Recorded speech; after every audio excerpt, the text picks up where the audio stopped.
Social media fascinates me.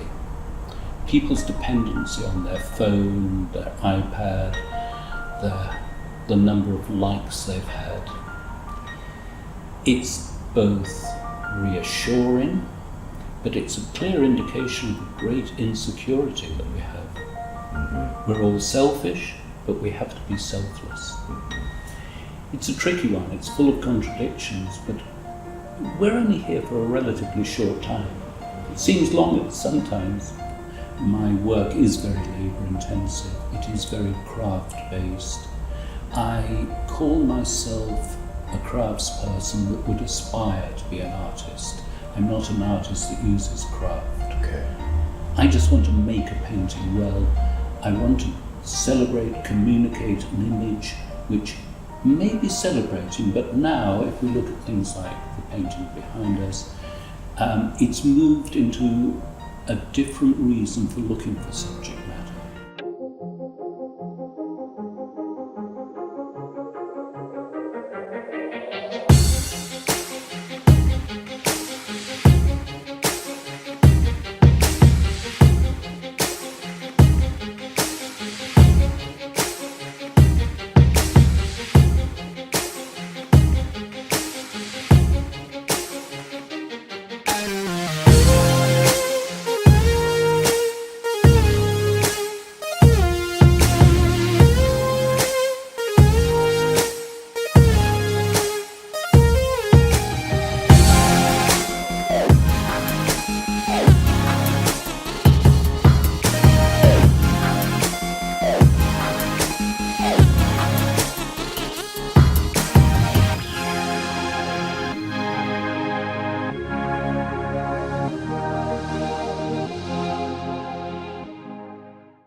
Welcome to our 17th episode of American Real, where this week our guest is Ben Jonson, a British painter known for his large, detailed cityscapes.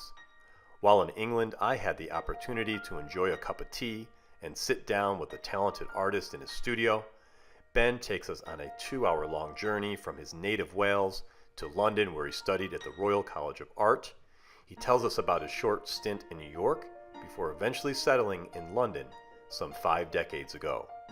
His works have graced the walls of galleries and museums across the world, including the National Gallery in London, the Walker Art Gallery in Liverpool, and the Art Institute of Chicago, to name a few. What I like most about Ben Jonson is his willingness to converse openly about his life and talk about the details of his craft and his incredible works of art, which are beyond real.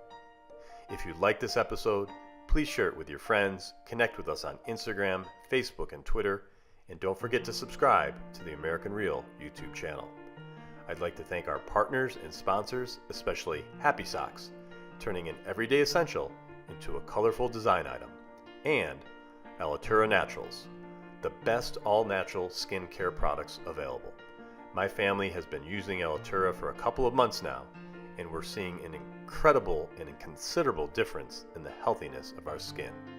Visit alituranaturals.com to make a purchase, and be sure to use the coupon code AMERICAN at checkout for a very special 20% offer.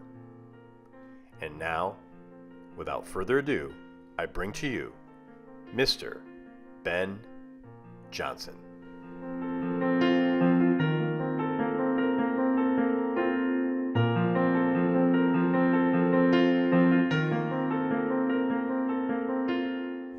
Welcome to American Real. This is Roger Brooks, and today my very special guest is Ben Jonson, British painter known for your series of large, detailed cityscapes, such as View of London, Liverpool Cityscape, and Jerusalem, the Eternal City. Your work has been exhibited in galleries and museums across the world, including right here in London, Liverpool, and Madrid. Ben Jonson, thank you for opening up your beautiful studio to us. Welcome to our show. Roger, thank you very much. I'm very pleased that you're interested. Well, it's been amazing doing the research on your work. I've been online now for a couple of weeks, and as I mentioned, watching some of the videos, but very intrigued by the detail.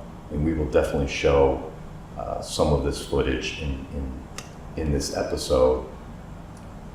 But the incredible attention to detail. So my first question is, you must have a lot of patience. I have a lot of time, and I don't have very much to do other than paint. I paint, therefore I am. It's not just a profession, it's a way of life for me.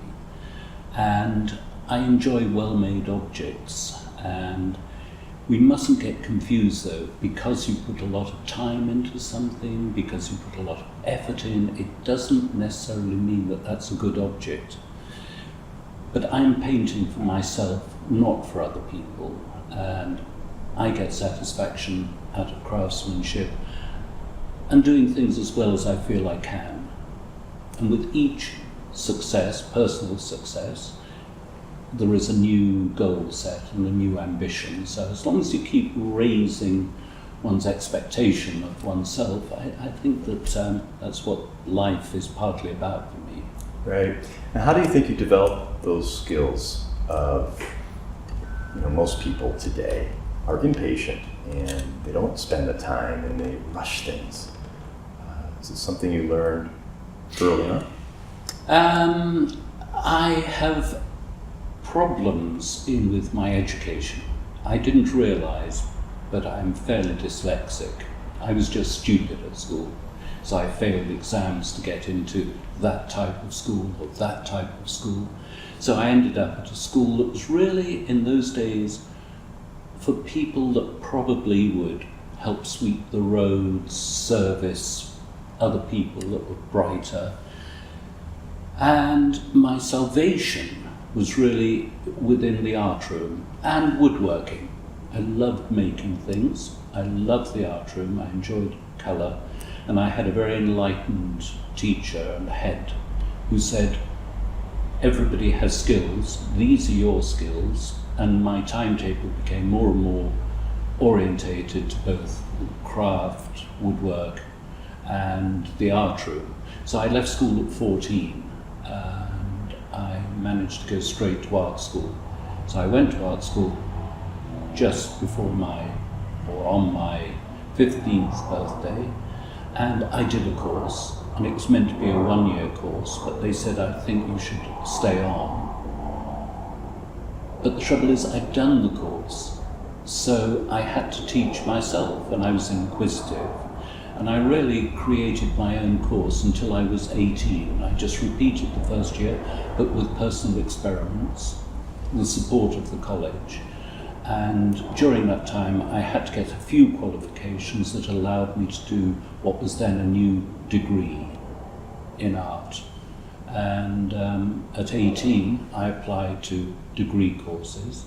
And the trouble is, they were turning me down because they said, it's not because we don't like your work, it's because you've already done the course yourself. In the days when courses were much more prescribed and there was a definite pattern of how they would be run and what you'd be taught, well, I'd sort of taught myself a lot of those things. So, having been rejected for the 3rd time at one of the degree courses, one of the people interviewing me came out and said, we're going to turn you down, we're very sorry, it's not about the quality of your work. Will you apply for the Royal College of Art, which is postgraduate? Well, it seemed inconceivable that I should, because I hadn't even graduated. I was still a beginner. And I did. I got on the bus, I went and put my foot in the door and said, so-and-so suggested I come and see you. This is talking to the head of fine art at the Royal College in those days. He said, well, you've got to make an appointment. I said, I've only got a ticket for the day and then I'm back up to North Wales. And he said, I suppose I've got to look at your work and come back in an hour's time. And he said, I'm going to give you a place. So I went straight to from being not even an undergraduate, a real beginner, into postgraduate. And when I joined the course, everybody was about 5 years older than me, which doesn't sound a lot, now. But when you're 18, Yes. somebody it is. 5 years older, they have different experiences, and they were all very committed artists with a great philosophy and theory behind why they wanted to paint, whereas I was only just beginning to learn. So again, I became a self-taught painter. So that's where I acquired my skills.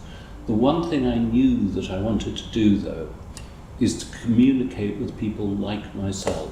And I'd grown up in a rural area in Wales that was partly industrial and farming.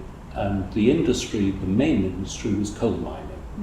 So my neighbours would be coal miners or farmers. They weren't intellectuals, but they were intelligent people. But they had a certain way of life and certain experiences. And if I said I was going to art school, they'd say, oh, not that dreadful abstract stuff. You've got to read the book before you can look at it. And that resonated with me because I wanted to communicate with people that I had grown up with and a broad society. I didn't want to just make images, paintings, objects for an elite. And therefore, when abstraction was dominating the art schools in the mid-60s, and American abstraction in particular, in the New York school, I went back in history and I looked at German Expressionism, where I believe there was a social need for it. And these were people driven by very human experiences where perhaps their art not only expressed their view on what they'd seen, but also led a possible path for the future for people. Because they were grim times between the wars and the wars. Dreadful things were done. So I developed my interest in figuration and something as simple as perspective. A language which was easily understood by people. They knew what they were looking at, they thought. But of course what one really is trying to communicate is something that's behind the surface and below one's own personality. You want to find out, most artists are actually only trying to find out who they are, I think. Interesting. So, wow, a lot there that you just, and that's wonderful. But if you can take us back, you mentioned a couple of key points. One was dyslexia. I think a lot of people suffer from that. In some ways, I think I did. I was not a good test taker. I remember taking a test maybe in middle school or early in high school, and they come back and tell you what careers to focus on. And I remember mine was to be a bus driver. I mean, that really affected me. Is that what I have to aspire to, is to be a bus driver? Not that that's a bad thing, but I had higher expectations of myself. How did you feel at that time, in those days when you were put into that school? Did that affect you in any way? Well, it did, and it did in several ways. The thing is that I had come from quite a privileged background, and I'd only been at private schools, but there was a breakup of my parents' marriage.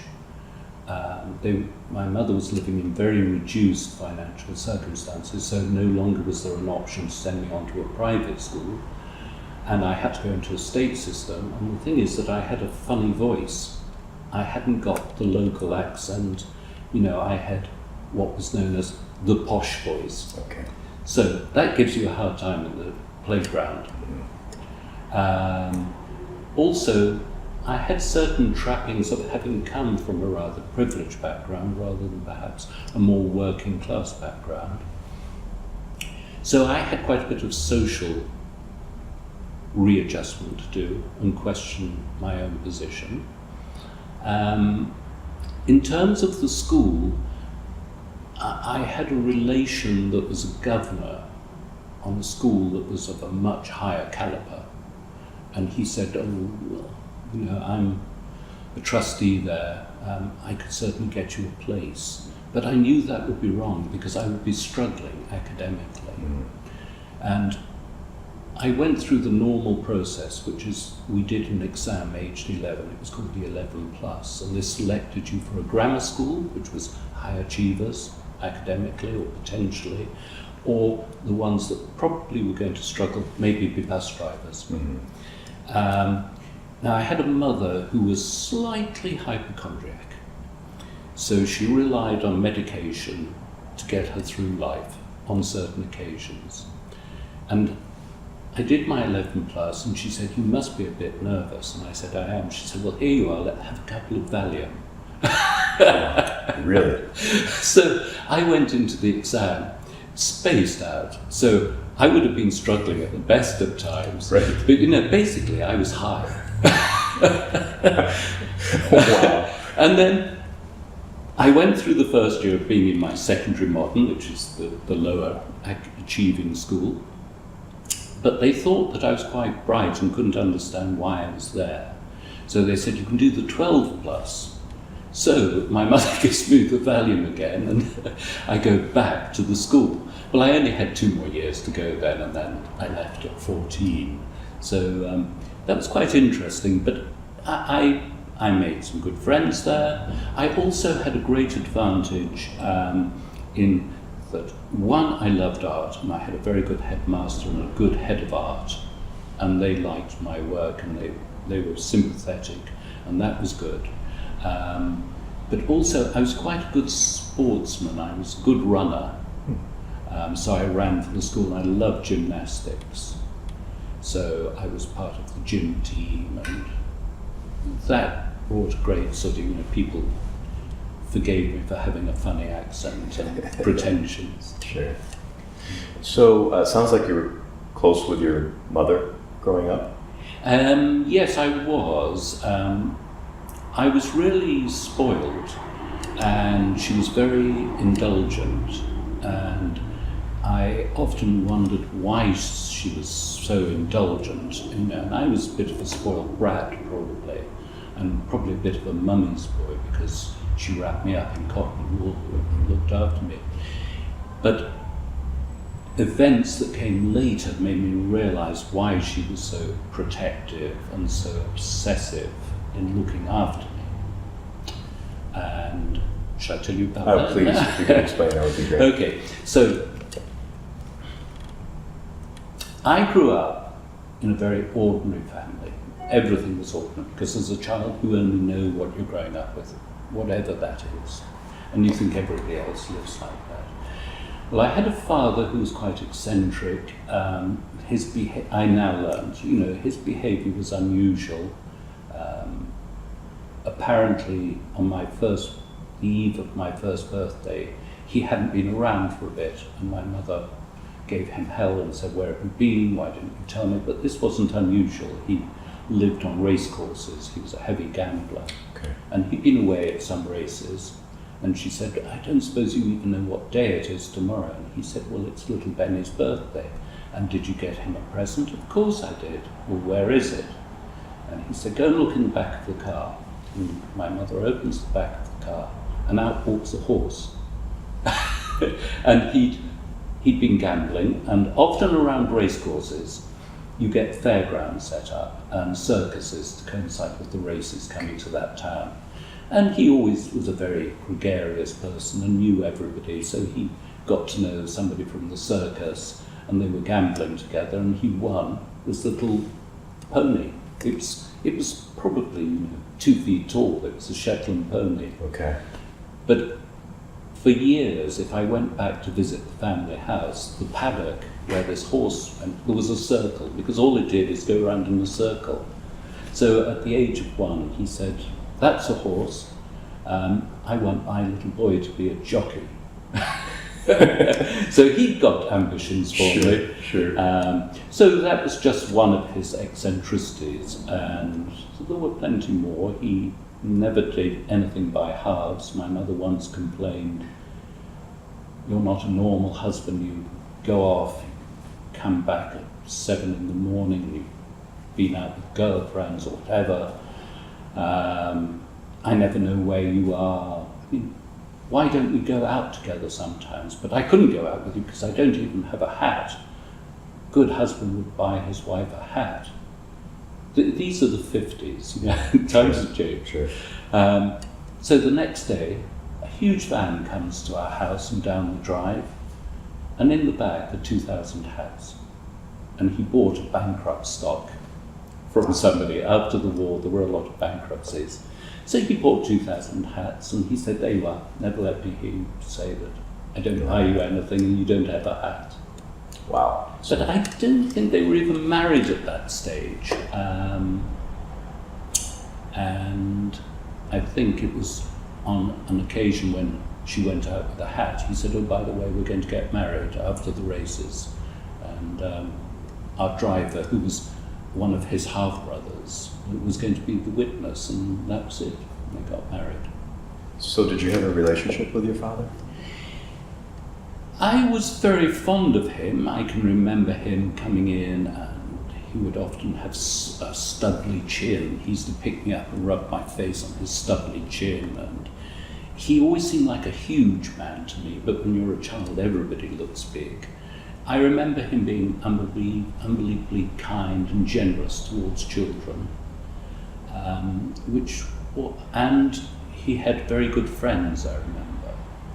But I don't really remember a social life, and what I remember is if we had a breakfast together, which would be unusual, often the table would be picked up and the table would be thrown through the window, or he would go off into a rage, and we had somebody helping in the house, and she would come through and say, "Do I wash up or brush up today?"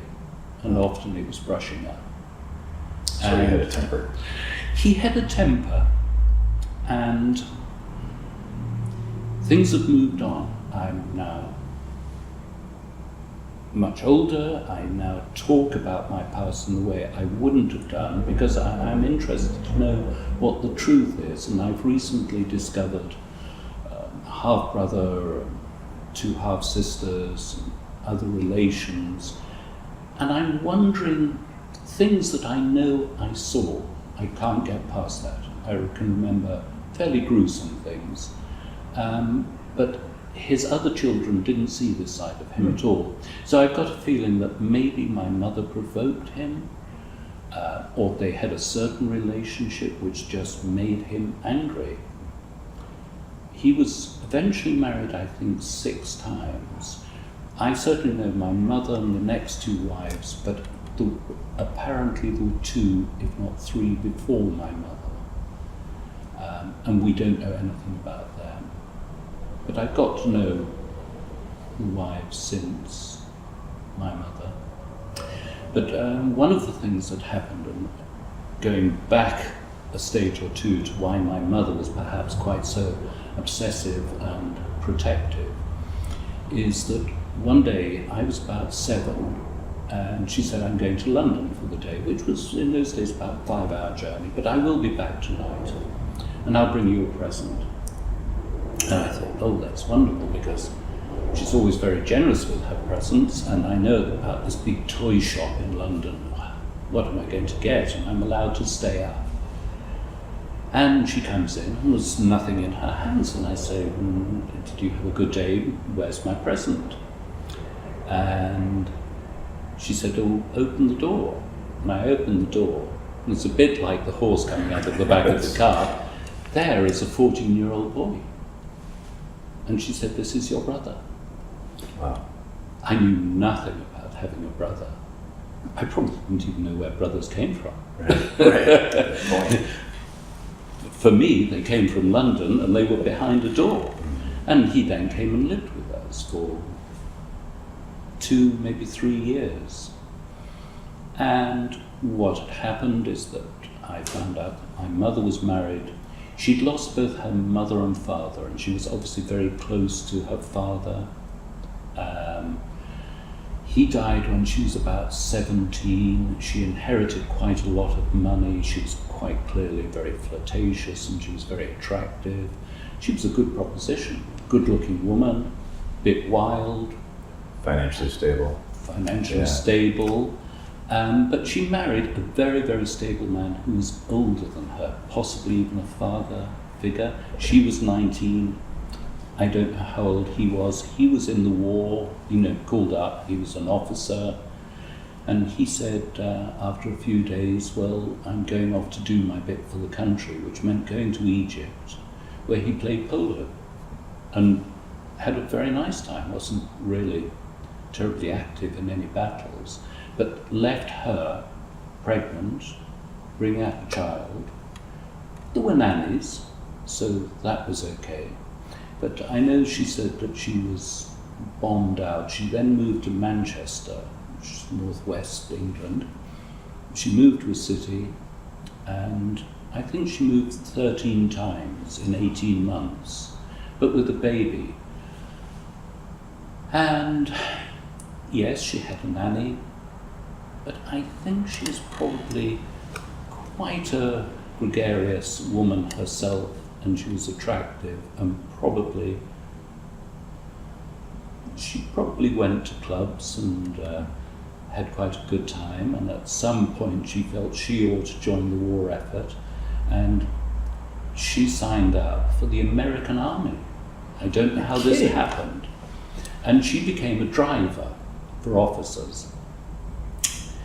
But she did it because she liked the uniform, she said. But what she was doing is taking American officers who were based in London, socializing. So she was going to clubs with them. But they weren't allowed to mix with the lower ranks, so she became a major in the American Army, so that she was just a driver. Unbelievable. But she got the uniform, she got the pips or whatever you have on your uniform, but she could go to the clubs at night. And my half-brother, Nigel, was brought up, he was passed to two maiden aunts in Wales, the sisters of his father. Okay. His father hadn't seen him. He was being brought up now by these two aunts. My mother was in London, and when he came back from the army and the war was over, I think he said, well, you're not a fit woman to look after a child. It's now up to me and my sisters to bring up Nigel. So I think that she felt guilty. I think she got to 7, 8 years on, I'd been born, and I think that probably she had a guilt complex about it, and therefore I became the centre of her attention, and she put all the love and care that she should have put into Nigel. It just went pouring into me.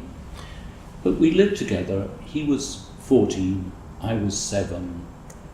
He was just about to move on to do something. My father was very generous and liked him and looked after him. And he said, well, you don't want to stay at school. What do you want to do? And he said, well, I want to go to art school. I said, well, okay, you can go to art school. But after a year, he said, it's not a real job, is it, being at art school? So he gave him a petrol station and said, there you are, look after the petrol station. That's a proper job. But Nigel was quite artistic in his leanings. He used to wear gloves to fill up people's cars because he didn't want to have dirty hands. Okay. He also used to make a lot of his own clothes. So he would go to ex-army suppliers and buy. The British Army used to have white duffel coats for people that went to the Antarctic. Okay. So they wouldn't be that's their camouflage, white outfits so they can't be seen in the snow. I don't think there were many people spying, but they wore white outfits. So he used to buy these white coats and go and buy Dylon. So he used to have pink coats, blue coats. And this is 1950s in a small village in Wales. So my father also gave him a car, very fancy car. Now, he was 16, just coming 17. In England, you don't get a driving license until you're 17 or 18 in those days. Okay. But he didn't have to worry about having a driving license because my father knew everybody.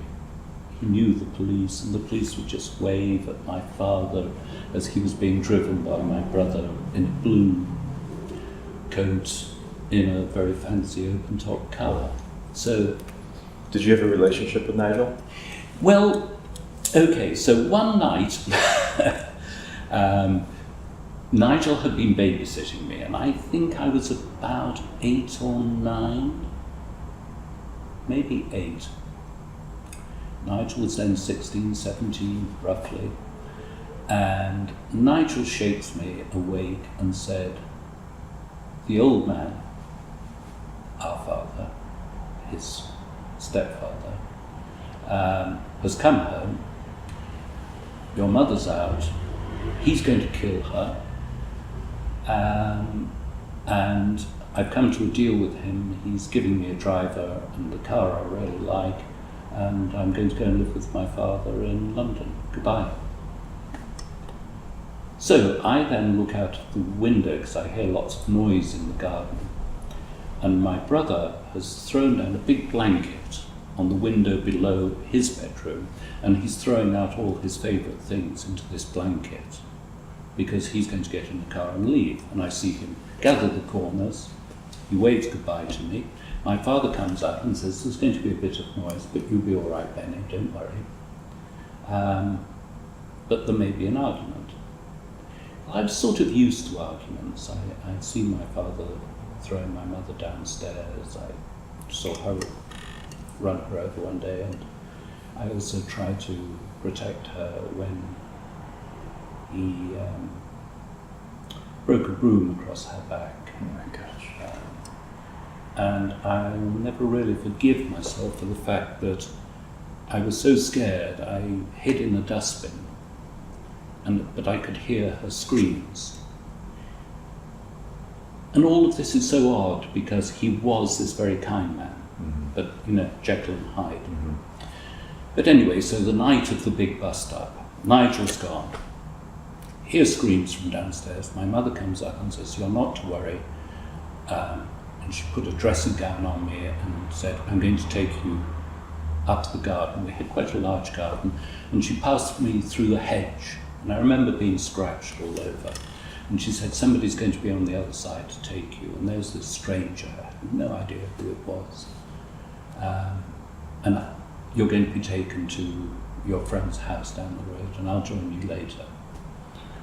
So I'm pushed through the hedge. There are 2 men there, I don't know. I'm pushed into a car, driven down the road, and just left. Don't know what the hell's going on. You must have been At sort petrified. of 5, 4 in the morning, my mother turns up, gets into bed with me. The next day, we don't talk about it. And I didn't think to ask. I mean, that was life. Something's happened, just get on with it. And the next day we walked past my house, the only house I remember growing up in, and all the doors and windows had been smashed. It was just devastated. But there weren't any bruises on my mother. She hadn't been beaten up that night. I was used to going to the police station often with her where she was trying to get protection. But in those days, the police used to say to her, we can't come onto a matrimonial property. If you could just get him to beat you up in the street, we can arrest him. It's awful. And she'd say, but I know he's coming back tonight and I know he's going to beat me up. And she often wore dark glasses, and everybody thought she was this glamorous woman in a headscarf and dark glasses, driving a sports car, which she did. But the dark glasses were usually to cover up the black eyes. Wow. So we went past. Do you know, it wasn't. It just Because was she normal. protected you. No, it was normal. I protected myself. That was normal life. I lived in a wonderful fantasy world. I grew up as an only child until I was presented with a brother. He left my life as quickly as he entered it. But she then had been having an affair with somebody who she married. And then I do remember sometimes on Sundays I'd be told, would you go down? We lived on a hill and on the edge of some woods. Would you take this tray with food on to somebody in the woods that you'll meet? And it turned out to be what became my stepfather. She had met him in a club, and he was at the end of his life in a way. He'd had a wife who had committed suicide, leaving him with, I think, 5 children. 3 of them were grown up, but 2 needed looking after, and they were being brought up by one of their sisters. But his business was wrecked, and he'd gone from being a happy family man with a very comfortable life to living in a bedsit, and he was selling everything, and when his money had gone, he was going to commit suicide, apparently.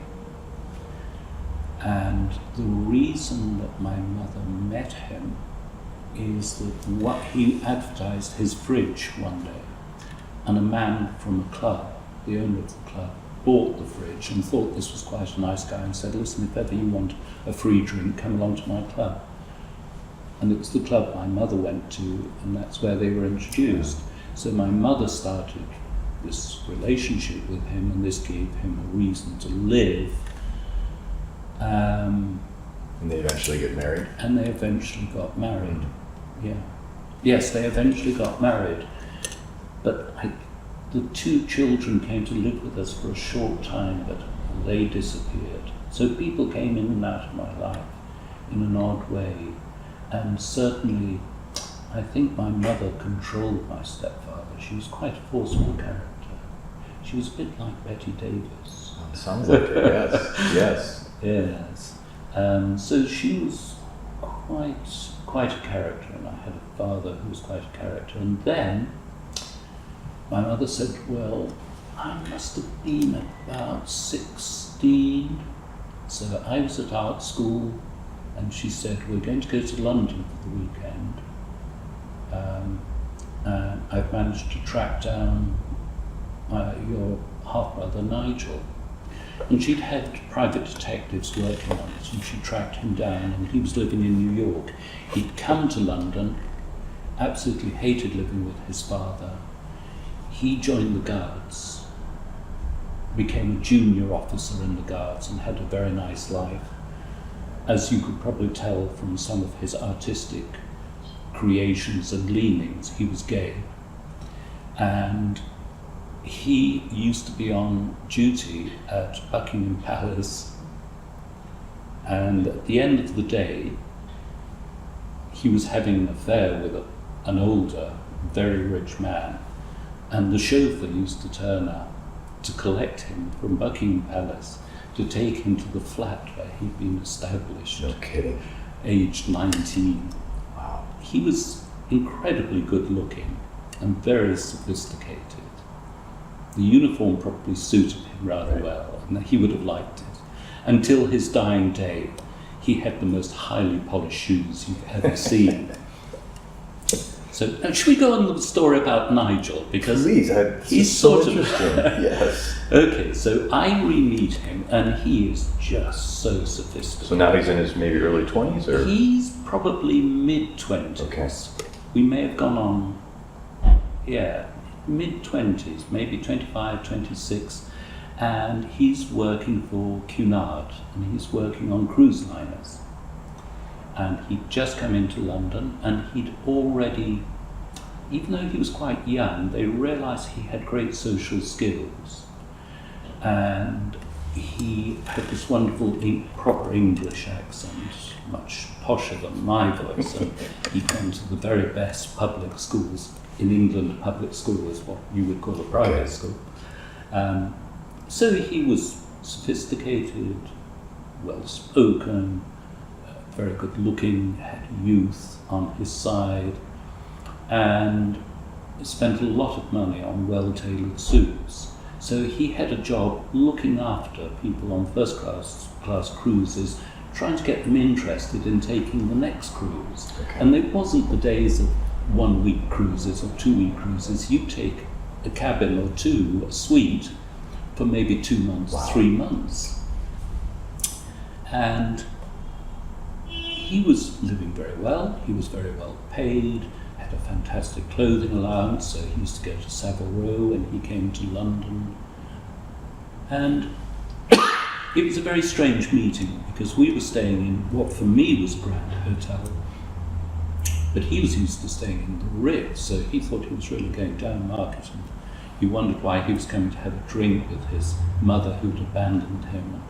But they actually were very, very close, and they formed a very close relationship. And increasingly during long holidays, maybe he'd have a month or 3 months when he wasn't working on ships, he'd come and stay with her, because by that time, we're going on a couple of years now, I was living in London, I wasn't going back nearly as much, and he became much more an important part of her life. And I think they got on very well. And he always used to say to me, I'll never tell you what your mother did to me, but I'll never forgive her. You had such an easy life, I had such a terrible life. And you never knew what he meant by that? No, I think apart from the fact that he was abandoned, really. Right. And he was sent to live with 2 maiden aunts who were very proper and they would have been probably dressed in black. Mm-hmm. And very strict Welsh family. Mm-hmm. I don't think they were a lot of fun. Mm-hmm. And I think he knew that there was an alternative life for him. So He resented that. he resented that, but at about that stage, I then came to the Royal College. I was 19, I don't know. He was 7 years older, so he was 26. But he'd already become very friendly with a couple that he used to go on cruises. And he really became a semi-adopted son, and he tended always to have a few older rich women that saw him as the son they either hadn't got or had grown out of them or grown away from them. And of course he played the part very well, because he was always looking for the mother, Right. never had. So there was this particular woman, and the world is very strange, coincidences. She had more or less taken him under her wing, and if she was his handbag, vice versa. He was good to be seen with. He was very charming. She was a very handsome woman, probably in her mid-40s. The husband had died, probably on one of the cruises, and she used to love buying antiques. It was an obsession, and he used to love going with her to buy antiques.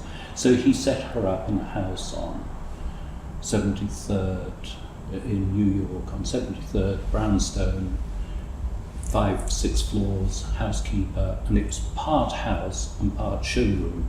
But it meant that all her travel became tax deductible, Okay. and she could enjoy the pleasure of buying, but never actually have to do anything with the stuff, but she just filled the house. And she had several flats in New York, and she'd go from one to the other, and Nigel had the house, and he would take her out for very good meals, which she was paying for. Right.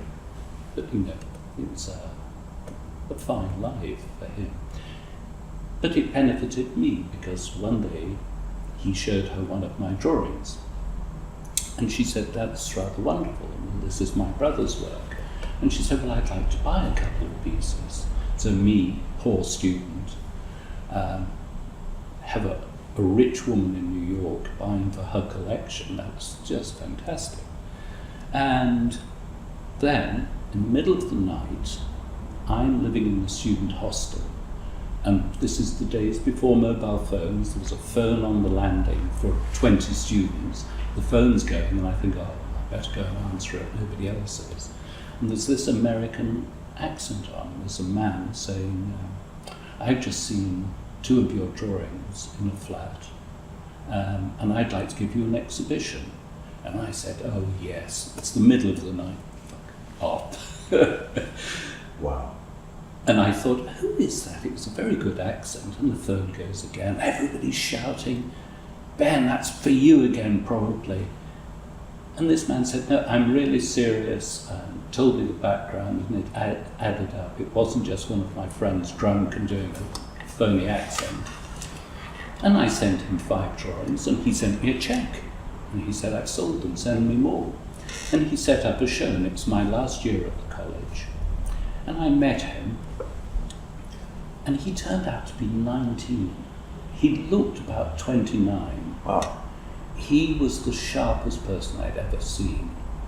He had an American slickness that we hadn't seen. We had the old school of Savile Row and that sort of smartness, but it was nothing like American. American was now, and he represented now with great style. Well, of course, he was gay as well, and he brought his partner, who was an assistant to and became the partner of a very important decorator in New York. And they'd come to London, but they'd partly come to have a good time. And he turned out to be a friend of my brother's, but also they'd come to look at the work, and they arranged a show on 57th Street, one-man show, me aged 21. All the work was sold before the show was open. I didn't know why we were having a show. But it was an extraordinary insight to another world. One, we were going to sort of restaurants that I had never been to. You know, I wouldn't even look at the menu, they were so expensive. But also,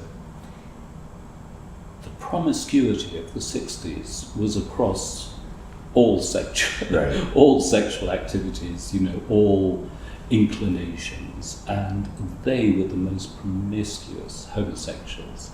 And I was already involved with a person that's been my wife, and we've lived together for 50 odd years, and she was just dragged around from one gay bar to the next gay restaurant, and they would be going for a quickie in the back of the pub before going on to the restaurant, where they'd be picking up waiters, arranging to meet later. It's extraordinary that any of them survived. Mm-hmm. But Andrew, who was the dealer, went on to become hugely successful. He was 19, and with his partner, what they would do is they would go to Marlborough and buy, on approval, 2 wonderful paintings, or 1 wonderful painting. I can remember a Barnett Newman in their flat, which it's now in a museum. They just had such a good eye. But what they'd do is they would take a piece on approval, give a cocktail party for a very select group of people. If they sold it, they paid the gallery. Maybe a month later, because they'd buy another piece with them in it. And if they didn't sell it, it would go back. Okay. So he went from the show he gave me, it was him hiring a space, but him showing that he could put on a show. I see. But he went on to have 4 floors on 57th Street. And he was nothing but kind to both Sheila and to me. He was very generous. He never took any commission for any of the sales. He did it as an experience. He made me pay for things like advertisements in the best glossy magazines. Wow. And he'd always take the first page, the most expensive page. But it meant that my show was sold out. It gave him the experience, but also I came back to London with a lot of money and a waiting list for all the next paintings. So this gentleman was really responsible for Yes, the kickoff of your career. Absolutely, and he was responsible for me being aware of the fact that what I was doing was rubbish. Because I got very drunk at my private view. And the combination of seeing my work, not in the studio, but in frames on a 57th Street gallery with very smart and sophisticated people drinking cocktails, I could see the work objectively for the first time, and I thought, don't know who these paintings are by. I'm just pretending to be somebody that I'm not. You know, I'm pretending to be Max Beckmann, George Grosz. I'm pretending I went through the agonies of being thrown out of my country or seeing the horrors of war, which I hadn't seen. So I came back to London, and after 6 months I wrote to Andrew and said, I'm sorry, I won't have another show because I'm not going to do that sort of work. And I exercised it. And I used the experience of living in New York and being exposed to a dynamic city and wonderful architecture. That became my subject matter. And I realized that I had a new direction that I needed to find that was more honest, more about who I who I am, and what I enjoyed. So all that was purposeful. It was very useful, and Andrew and his partner, we communicated for a long time, but we didn't do business anymore. And that would have been the easy route, right? As far as making a living, going that route, but you were able to look inside yourself that night that you observed the work, didn't like what you saw, and it sounds like you weren't happy inside of what you were, the quality of the work you were producing, or the type of work. It's the integrity of the work that bothered me. I had used other artists as my friends and teachers, which is completely legitimate, but the trouble is, you know, I was trying to be them. I didn't recognize that a good friend is somebody that's there to teach you who you are. You don't copy everything your friend does. You don't buy the same shoes, the same hat. You know, that's not being a good friend. That's not learning the lessons of friendship. But I learned them in that split second of feeling very uncomfortable. But even the reason I got to that private view is, for me, an interesting story. And I hope it might be for anybody that listens to this, if it doesn't get cut. We won't cut. Is that Sheila had come over for the opening of the show. She worked in pubs and swept the floor of the block of flats. We had a bed sit in. And she really made an effort. And when she gets to New York, fine, you know, we're getting on very well. It's the day of the private view. I have a drink with my brother and with Andrew, somebody else, and I said, I really would like to go to the show on my own. I don't want to go with anybody. I'm going to go now and you follow. So I go to the gallery and I'm within a few yards of it and I think, I just can't walk in. So I walked on, I went to a bar in a hotel and I had quite a few drinks. And I start talking to this woman and we're getting on very well. And she said, I'm very sorry, but I really should be going because I'm meeting a friend at an opening tonight. And I said, do you mind if I come along? Because I'm meant to be going to an opening as well, but I just can't face it. And she took me to my own show. I knew that was coming. That's great.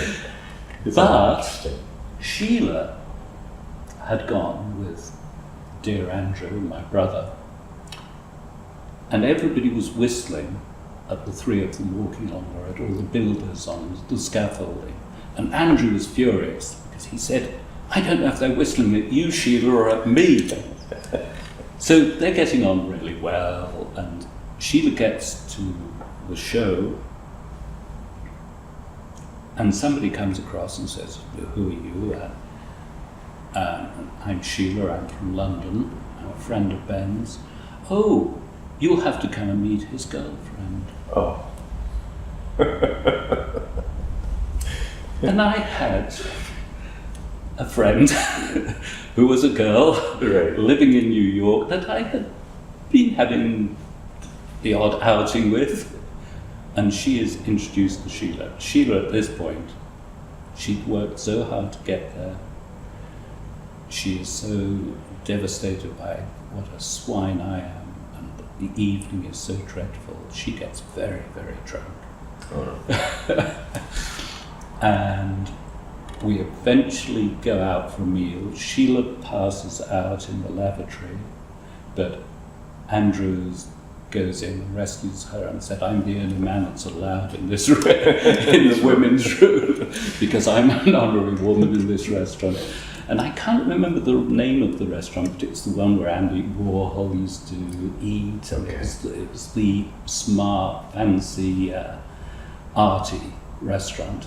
And Sheila gets taken home. I stay with my brother, what is supposed to be my girlfriend, and Andrew, and in the end, the only three left standing, Nigel, my half-brother, Celia, who's been introduced, my girlfriend, and me, and we go on to a bar, and it's 2 a.m, and there is gin just coming out of our eyes. Celia's crying about how tough her life's been. Nigel said, but not as tough as mine. And I said, well, life's tough for me at the moment. And we were 3 drunks playing the violin. What a night. It was quite a night, and it was the night that everything changed, and I think it wasn't quite the night, but very soon after that I called Sheila and said, when I come back to London, I think we should live together, and my life was sort of on a different direction, a stable relationship. Yeah, and sometimes it takes those events, right, to help us see what we really want in life. I mean, that's a good lesson. Yes, but people do it in different ways. Meditation is quite a good way. Reading, helping other people, drinking. It's not necessarily the best way. Right. There's always a hangover after a drinking session. Yeah, right. Yeah. So, but we are all trying to seek a direction, I think, and it's odd the way it comes about. So, wow, fascinating stories. This is incredible. So now you're back in London. Yes. You're starting to come into your own a little bit as far as your art career is concerned. At what point do you say, okay, architecture is my direction? Well, I think what happened is that I found myself a studio, and I started on a canvas, for me, average size, reasonably big, 6 foot by 6 foot. It was sort of big enough to be a challenge. And I start by making a rather horrific, something nasty going on, somebody having their eye gouged out or a nose cut off. It was part of that German expressionism. And then I thought, actually the background is more interesting. And I started to allow the background to absorb the figures. And as I became more interested in the setting people were in, the people got wiped out of the painting. So for a year I worked on this one painting where the people who had dominated the stage became absorbed by the setting of the play that was being acted out. And the actors walked off, they were scratched out, palette knife removed them, and they were painted over, and the set became the centre of attention. And then I never really finished that painting, but I then thought I'll start from this point. So I looked at sketchbooks I'd been keeping since I was 14, and these sketchbooks were full of cuttings from newspapers and books of architecture. And many of the cuttings were people like Mies van der Rohe, Frank Lloyd Wright, people that I'd been sort of looking at in New York and realizing how profound they were. And I thought, my paintings don't do justice to human beings. Human beings are so important that to actually illustrate them in grim situations is not to be respecting them and helping anybody to understand their position and their relationship. But buildings do offer a very interesting alternative as a way of trying to understand what the human being is capable of doing. And in terms of the best of architects, the master architects who work without compromise, they are trying to achieve what is best for the human spirit and provide an environment which is a place people can live, breathe, grow and operate. So it seemed to me like a worthwhile subject matter to celebrate. So I started looking at what I deemed to be good architecture, and I presented these images as images to meditate on, contemplate, as being profound and well thought out and aspiring to high ambitions. Incredible.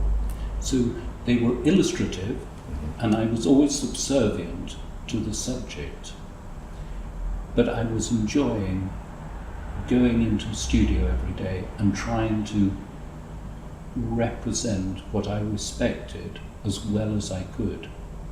But I also learned or realized that behind all my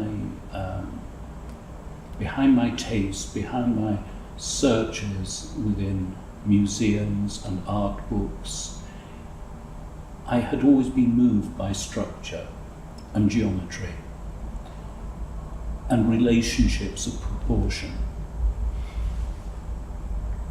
And I think even the music I liked was very structured. So I was really making abstract paintings, but they had a front face that was something that people would recognize. So some people were coming to the paintings because, I like modern architecture, you do, thank you for giving me this image of this beautiful building.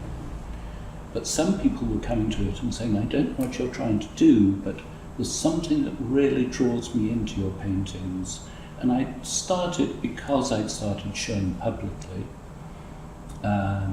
people writing and saying, your work is very unusual, I've not seen something like it, but you've touched a raw nerve. I'm seeing something that I've been looking for. Incredible. And how are you selecting your work? I mean, how are you selecting your scenes? Okay, there have been changes. Hopefully, one's constantly changing, Sure. but maybe we all have one song, and we're just trying to perfect that one song, that one tune, that one painting. But it was, I continued with architecture, and I started looking more at contemporary architecture that was accessible to me, so therefore around London, around the south of England. I was going to lectures by contemporary architects. I was feeding my need for this imagery by looking in magazines that were being published. And occasionally I would say, I think I could build on this image. So I'd arrived at the point where I based a painting on a photograph. I would reconstruct the photograph, I would analyze it, deconstruct it, find the hidden geometry, transfer it onto the canvas and fill it in. It was almost painting by numbers. I never was interested in making a representation of a photograph. The subject was always important to me and the power of the image. But I realized I was celebrating architecture. I didn't want to criticize it. I feel that criticism often is a negative activity and can bring one down as an individual. If you're always moaning, you end up as a drained object. I wanted to celebrate, but people saw that in my work, and I was getting phone call after phone call from architects saying, oh, would you like to do a painting? There's a commission for you if you do a painting of my latest building. And I realized that they misunderstood what was important to me, which was my own independence. And I'd say, well, no, I always choose my own subject matter, and I will go and look at your building, but I won't take on a commission. Somebody who was very distinguished and who I had enormous respect for did come to me, and I said, I really shouldn't do it, But I am going to make a painting of the building you're talking about, and I'll invite you to see it when I've finished it before anybody else does. And he was a man I held in such awe that if he told me to paint it red, white and blue, I would have painted it red, white and blue. But I didn't take that commission. I didn't let him come into the studio till I finished it. And he came in. His name was James Sterling. He was known as Jim.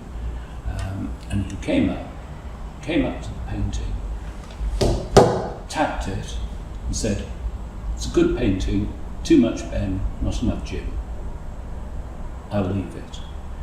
And it's exactly what I thought would be going through his mind. He wanted me to make the painting he would have made if he'd got time to make it. And I was so pleased I didn't accept that, because I'd given in. Right. Because I was in awe of him. So I always maintained an independence. Where did that come from, that skill? Because it's hard for a lot of people to do that. Do you mean the skill of turning down money? Yes, just the skill of making it your own. I think if we deal with the idea of turning down money, that was a simple one, because I'd grown up with a very privileged background, but I also saw that money came and went very quickly, because my father lost all his money. Well, it wasn't his money, it was my mother's money. So I knew money came and went. I saw my mother go from getting nice checks 3 times a year that she'd inherited, to my father using those for his own activities and business ventures that weren't very successful. But I also saw my mother making the most of her new life when she just worked 18 hours a day. And she'd never worked, really. She all of a sudden went out and got a job. She started her own business. My stepfather was trying to get himself back on the tracks. He hadn't got a business, he'd let everything go. So I was used to seeing the rich and the poor side of life. And I saw people that just worked very hard. So that's one thing. I didn't need money, as long as I could work. And by that stage, I was also teaching 3 days a week in an art school, and that was very well paid then.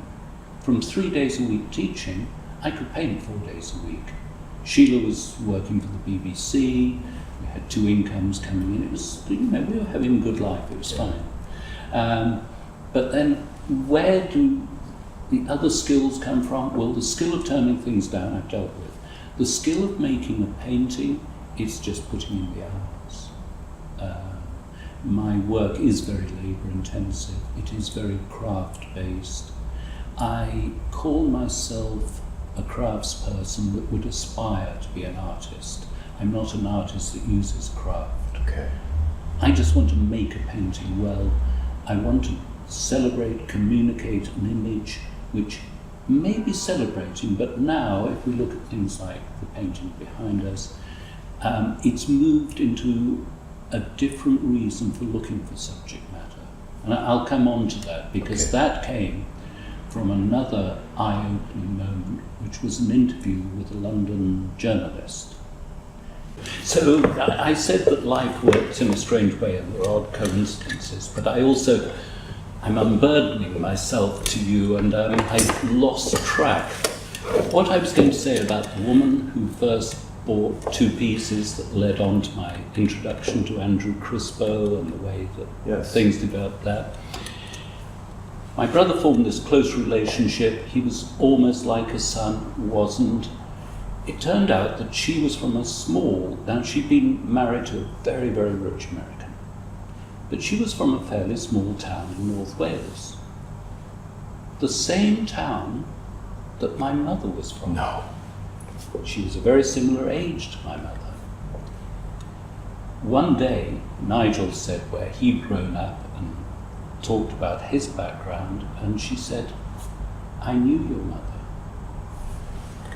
My father had the hotel where she used to go to the cocktail bar in the evenings. And I used to watch her thinking, I hope when I grow up I can be as glamorous as that. She must have been that little bit younger." Sure. And there, from all the people in the world, my brother gets close to this person that was, close That's to my unbelievable. mother From the same town. from the same town. Wow. I mean, it's quite strange the way life moves. Yeah. I don't know if we have a God, but if we have one, I don't think he's got many actors. He just moves us around. There are only 6 of us, I reckon, and we keep crossing each Yes. other. And then It we certainly come back. seems that way. Yeah, it's just, the more people I talk with, the more of these type of stories come out. And look, I don't know if I believe in coincidences. No. I mean, I think everything happens everything happens for a reason. People are placed in your life for a reason at a particular time. Yes. So I believe that was one of them. Well, I think the little I know of you, one of the things you said is that what's important is to be a listener. And there are some people that are able to bring things out of people. And that's what's so interesting, but also there are times when people are ready to throw things out that they had kept for a long time. So, no, I don't think there are coincidences. I think we all make our own past, present, and future. And I don't know where the reality is in all of that. It's real at the time. Mm-hmm. Looking back, it may not be real. Looking forward, it won't be real, but it may become real. Right. Right. So, this is totally off the wall idea, but maybe you're not even here. Maybe I've just invented you because I wanted to have this conversation. Right. Yeah, no, it gives me chills because in a lot of ways I do believe that. I believe we all have our own reality. But I also believe you're here, I'm here as much for you as you are for me. And as we are for the listeners. There's no coincidence to any of this. There's a reason I'm in London. There's a reason Anthony Brunelli put us together. And we may not know right now, or we may never know, but I think there's reasons beyond us. And that's where I think just humility plays into things. You don't have to force things. You don't have to monetize things. Just do good work like you do, like I'm trying to do, to put that out to the universe so it benefits others. Yes, there was one stage in my career, and it directly links to the subject matter, where I realized that in celebrating individual buildings, what I tended to be doing was massaging the egos of certain people. And they were individuals. And I started looking more at buildings in relationship to a bigger environment, to the city. And that really what counts is not the individual building, but we see it a certain way because of what it stands next to and how it affects the next thing. Now, take away buildings and replace that with the idea of people. The individual is not very important, but is everything. However, the individual we judge, we use, we learn from in relation to the way that we interact. And we are all interdependent. We must recognize that. We have to help people because they will help us in turn. We're all selfish, but we have to be selfless.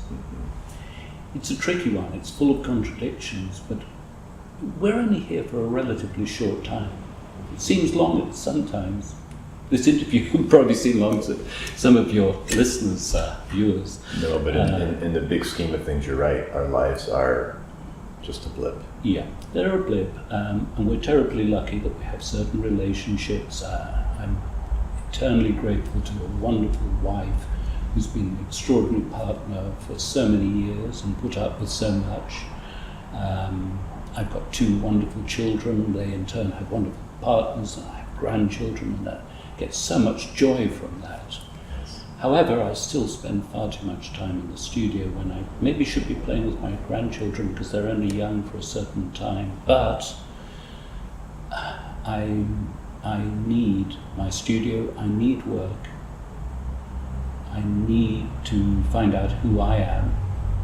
And maybe this is what art is about. It's a very privileged person, the artist, indulging themselves in self-discovery, but hopefully with enough humility and generosity to share that, and therefore be of use to other people that may not have the privilege of time and space. No, well said, well said. I think that we're going through an interesting time. Social media fascinates me. People's dependency on their phone, their iPad, the number of likes they've had. It's both reassuring, but it's a clear indication of the great insecurity that we have. How many times have I been liked today? Have I got more followers than I had yesterday? Fortunately, I think we all know that it's mainly rubbish. Right. Yeah. Yeah, and look, even on the business side of things, like what I'm doing here, it translates into nothing. You cannot monetize likes. For me, it's about views.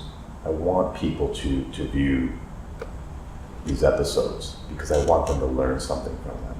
But taking it further to the likes and the gratification, the self-gratification of social media, I think that's not a good thing. And especially for our youth, and even with my children. My daughter's 15, and I could already see that they're impressed by the number of friends that they have, by the number of likes on their Instagram.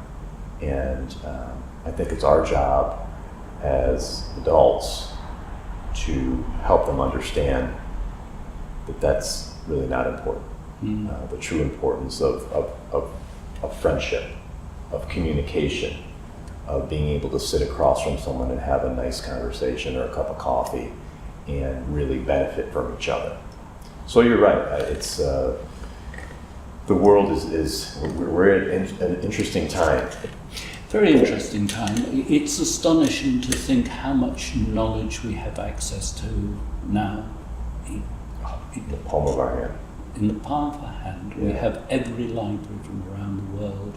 We have extraordinary lessons, experiences, stories. But how do we use that? And when is there overload? And in fact, we end up, instead of getting to know one thing well, we get to know 1,000 things so superficially we can't even remember them. With Facebook, I keep on being reminded that my friend's having a birthday. I don't even know who they are. I don't know where these friends have come from. And I'll say, but I've never heard of this person. They've sort of come from somewhere. Yeah. And that's tragic. Yeah. And occasionally, I've reached a certain age where I go to a few funerals, and occasionally I've had to say words at a friend's memorial. And the one thing I realise is, why am I at this funeral now? Why didn't I find time when they were alive? We'd occasionally phone each other, but I didn't make the effort. But I've made the effort to come to the crematorium, the hall, whatever it is today. We need to make time for people now. We need real experiences now. And I'm lucky enough to work with quite a few young people. They come on work experience, or they're working with me. They're independent artists in their own right. But many of them are 30 and under, and I notice that when we get work experience people coming in, some people straight from high school, some people that are still at college, a large number of them, and a growing number, are saying, oh, well, actually we're closing down our accounts. We don't want to be followed. We don't want people to know about us. And this is very, very interesting. One thing that everybody has to be aware of is that there is a lot of information out there, and everybody knows there are people that know things about you that you don't even know yourself, because your actions, your behavior is being monitored registered and analysed by people that are so clever, and computer programs, algorithms that Right. can probably tell us what we'll be doing this afternoon. That's why, you look up a holiday in Italy, and sure enough, within 10 minutes, you get in hotels sending you special deals. Yeah. And we have a very exposed world. We need to live squeaky clean lives, or face up to the things that we may not want exposed. That's right. That's right. No, great point. Great point. But what potential, what a wonderful world we can and do have. Yeah, and it seems there's also a shift in mindset, at least from the people that I'm interacting with. People want to become more evolved. People want to learn more about themselves, and people want to help others. Selfish, selfless. I like what you said. It's so true. I think we have to be both. We have to have that balance, because how can you do what you do if you're not selfish in a way? You have to spend the time. You have to spend the hours. You've talked about that. So I think it is a good balance of having qualities, both. Would you agree? Yes, absolutely. I think one has to know what one is trying to achieve, have high ambitions, and have the integrity to never compromise in reaching the end goal. Right. You and I have both talked about, I've talked about my father and that he was a gambler. You said that there are coincidences, With my grandfather. with your grandfather. Yes.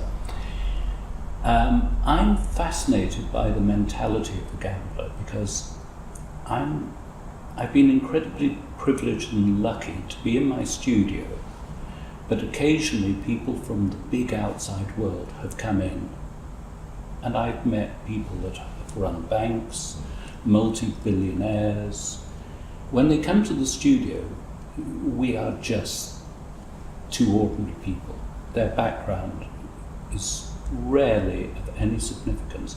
The one thing that we have in common is an attempt to be honest. And I'm fascinated. I'm thinking of two particular clients. One has made his money out of money by seeing shifts in money. He is a gambler. He is incredibly successful, but he would be just as happy if he tried and failed, but at least tried and done it well.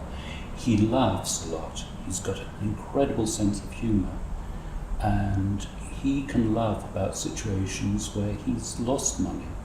But that's because that's the risk he was taking. That's his life. I've got another client who has made his money through property. He loves buildings. He loves challenges. He's found land that nobody else will touch, and he's turned it into a piece of real estate genius.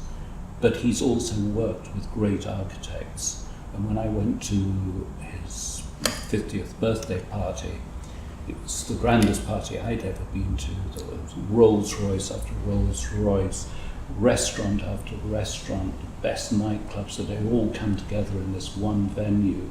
People come from all over the world. But his daughter gave him a cake at the end near the end of the evening and said, "Dad, here's your birthday present from me. It's a phone." And the cake was the shape of a phone. She said, "All I remember of you is you being on the phone, but you were doing deals." And deals were all that he was interested in. The money was a byproduct. Now, it's a sad reflection on his family life, but he's become very, very close to this particular daughter. And she has learned something from him, and she is a designer in her own right. But her standards were set by his standards. But what was important for him is not having money, not the outcome. It was being able to set up a deal and get chemistry, take one chemical, put it with another and make a third thing happen. Right. And in a lot of ways, it's the art of that deal that we're all doing, right, in some way. So your deal is, I have to complete a painting. I have to mix this with, first I have to have the vision, then I have to have all the many pieces, and I would love to talk about that a little bit, but to be able to put that together to complete the project. Do you see it that way? Yes. That's the satisfaction, right? When it's the process of it and Yes. then completion. The satisfaction element is more tricky, because if you want to really see a depressed person, go and meet an artist who's had a show open. Go and see them at 9 o'clock the next morning. They'll have the longest face in the world, because I think we're all the same. You put a show on and you think, is that all it was about? Is that all it was? All that work. The satisfaction actually comes from making the next piece. So it's never what you've done, that's history. And the painting's a byproduct of a process. Isn't that and a interesting? process of self-discovery. I'm so happy you said that, because during this course I took on how to broadcast, Brian Rose, who's the instructor and is the founder of London Reel,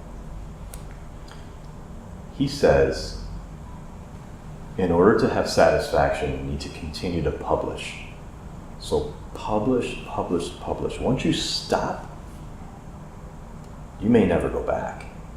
So, and don't look back. Publish it and move on, because that's where the gratification is. So as you were saying that, that's exactly how I'm feeling, because that's how I'm being trained, is to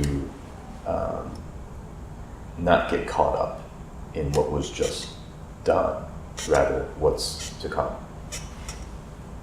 Yes. Is that in line with what you were Yes, saying? absolutely. Yes. And going back to these collectors that I'm lucky enough to have very brief contact with, there's one man that impressed me very much. He headed an international bank. He's the sort of man that countries would quake when he was going to come into the country, because maybe the government was dependent on a huge loan. And he came to the studio, and it was a trick. His wife had got him to come. She'd learnt about my work, and she learnt that I wanted to make a painting of one of the buildings that he'd been instrumental in maintaining. Didn't actually commission it, but it was a fine piece of architecture. She said, "Oh, I'll get him to your studio one day." So she tricks him into coming to the studio. He comes in, and he said, "Hello, laddie, I don't know why I'm here. I can't stand art, but at least you're not a ballet dancer. Why am I here?" And his wife said, "Oh, Ben's made this painting of Hong Kong, and you might like to look at it because you know Hong Kong so well." And he went up to the canvas and he tapped it. He said, "You've made a mistake here." I said, "Why is that?" He said, "My bank's much too small. It's much bigger than that." I said, "It's absolutely the right size." He said, "In your mind, but in mine it's much bigger." And I thought, well, that's the level of criticism I'm going to get. Maybe it is appropriate that he's only here for 2 minutes. Anyway, he then said, "You see this bit of the painting, laddie?" He said, "You're just trying to get away with it there. That's illustration." And I looked at it and I thought, he's right, it's not good enough. And he said, "You see this bit? Now that's poetry." And 2 hours later, he left the studio, and he was the most fantastic man. He said he doesn't like art, he doesn't like galleries, he can't stand artists. What he knew was somebody that was honest. And he said, when I'm lending money, if it's a government, whatever it is, I need to meet an individual. He said, I come from the old tradition of banking. I went as an apprentice in a bank in Scotland, and we were there to help the community. We helped people invest their money.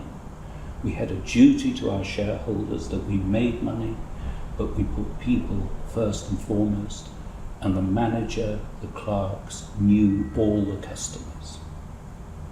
And he said, I'm going to do a deal with the country, I'm going to invest with a person, a business, but I need to stand in front of them, look them in the eye, and tell whether they're trying to bullshit me.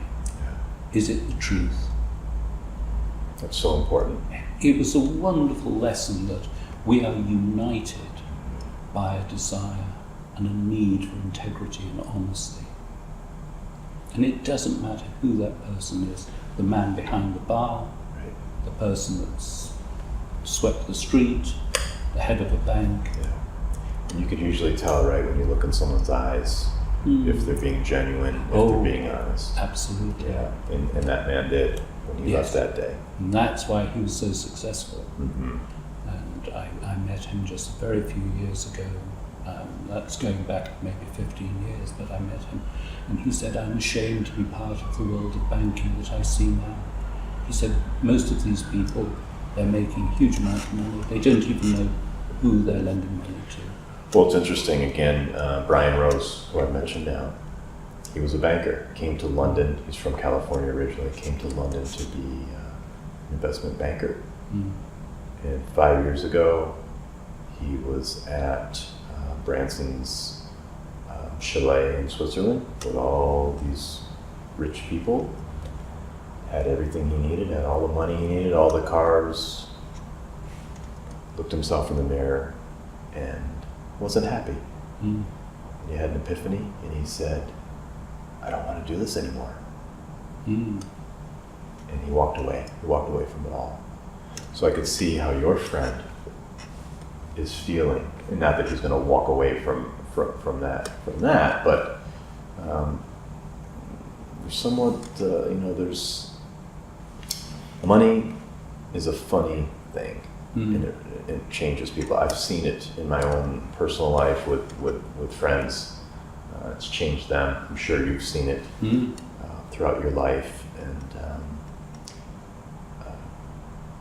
I think you have to have an appreciation for it. Obviously, we need it to be able to do good things, but I don't think it's healthy to do something specifically for money. And that's why I was so fascinated by, even at your young age, you knowing to walk away from that type of, you knew that it wasn't what you wanted to do in your heart, as far as continue on with that type of painting. I knew what I wanted to do. I wanted to paint, but I didn't have to. I wanted to paint without compromise.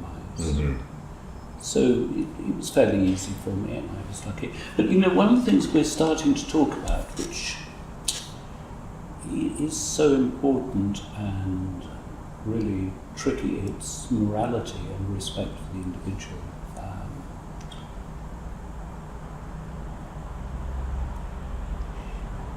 It's respect for an individual, it's acknowledgement of somebody else's right to be alongside you, and to recognise that journeys can be difficult, but so much easier if you've got a helping hand. One can read the map, the other one can. We need to work together, and moral values have often come through formal following of religions, but religions aren't necessarily the answer for everybody, and we sometimes see such terrible things done in the name of a faith. Things that we find hard to believe could happen, and therefore that makes a lot of people say, but how can there be a God that allows this to happen? But we do need to believe that we are here to work with other people, and we are here for a relatively short time. And we have to find the happiness that your friend, he wasn't happy. He had all the material success. It doesn't come through the material success. It's hard sometimes to be happy if you've got no material success. Right. If you're cold and starving, Right. that's going to be tough. But that's maybe when we have to say that person shouldn't be cold and starving. We do help them. It's our duty. Yeah. You mentioned compromise. I've been writing a book for the past 6 years, a novel, and the main character is an artist. I'm not going to give away too many details, but a lot of my research and study has been around Michelangelo, and interested to know if you studied his life. I know from what I read, he compromised a lot. He didn't really want to do a lot of the things that he did. It took him 30 years to do the wall fresco of the Sistine Chapel. What do you think it was like for artists back in those days of the Renaissance? Probably not very different to today's standards, today's way of operating. Some of the artists I admire were certainly they were paid by patrons or organizations. Many were subservient to the church and had to produce paintings that told the story of Christ's life. And they decorated empty spaces with these stories, but also they recognized that they were often being commissioned by a patron who wanted to glorify their own name, so they would have more gold to use in the painting, or more blue, because blue is a very precious material. Yes. So often the peasants of that community, the noble people of that community, could look at a painting by the sheer amount of gold or blue, would know, oh, that person he's done a lot for us. If giving somebody a painting is doing a lot. People have always used painting social status as well. Now, one of the things that fascinated me is when I learned that people like Piero del Francesco, Giotto, etc., would have people draw up contracts, and the contracts were really tough. Somebody that wanted to use lapis lazuli, very expensive material, they couldn't afford to have it in their studio. But the patron would say, well, as part of the contract, one, I insist that a certain percentage of the work is done by you and you alone as the master. So you'd have a varying scale, whether the person just gave the concept and somebody did all the painting, or whether they actually did half the painting, they brought somebody else in to do the clouds or the sheep in the background. But also the contract would lay out, well, you're going to get so much when you've completed the painting, and you say you need so many ounces of this very expensive material, we have the right then to send in our surveyor who will weigh the amount, and we make a deduction. So it's always been a very hard and commercial world, but we now stand looking in museums at these masterpieces that were made with a huge number of restrictions put around them, but what we come away with is the sense of an individual who fought to work within parameters, but never to compromise their ambitions and high standards. And therefore I am acknowledging that some compromise has to be made, but is it compromise, or is it you adapt your methods to keep somebody else happy and quiet? But if your ambitions are so high, even if you fall slightly short of them, it'll still be a lot better than somebody that who starts with low ambitions. Yeah. What about technique? Have the techniques of that day remained? I mean, are you actually using techniques that Giotto or Da Vinci or Michelangelo may have used?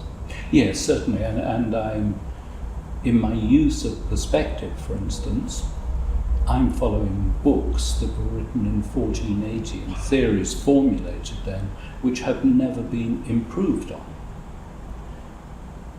improved on in the sense of it is a perfect method for describing a three-dimensional object on a two-dimensional plane.